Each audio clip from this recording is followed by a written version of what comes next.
Painit at mantika mga lods.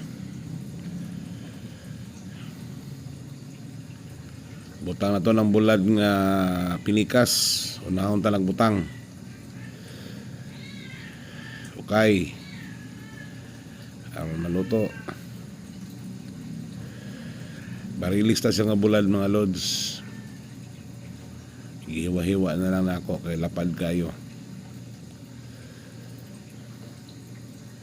Haunon.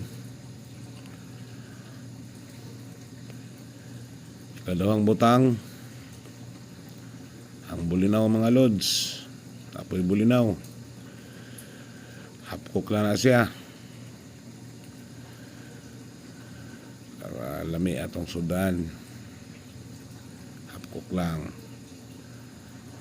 Sumorang matikag yapon lods kay na mga rumas bulad diha o butang na nimo ng luy o bawang, sibuyas.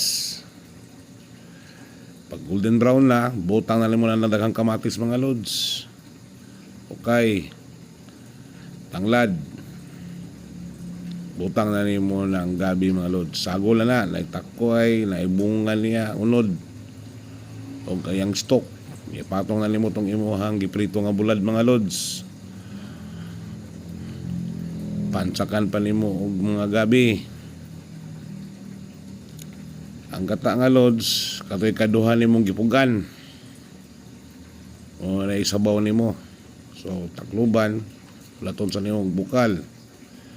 So kana kay nagbukal naman ang gisabaw nimo nga gata nga ikaduha o kaya aron mutuhop tanan o tanaw mga lods ning gamay na o. Kayon.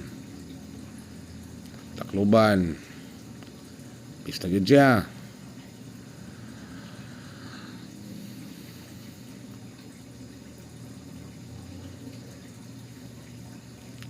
Ilawan gamay.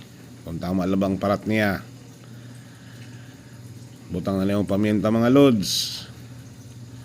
Ay kalimot sa magic sarap. Kaya mo na naghatag og magic sa imong ginaluto. Takluban.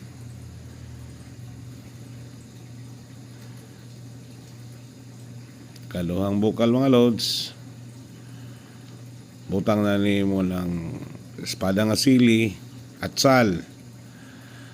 O kanang pure na gata na. Okay. Tilawan. Takluban. Ang lasa na lods, kana lang sibuyas nga dahon. Kaya na lang kasimple mga lods ang magluto o gabi nga gilataan with dried fish. Thank you so much for watching. Sana nagustuhan ninyo. Matsalam.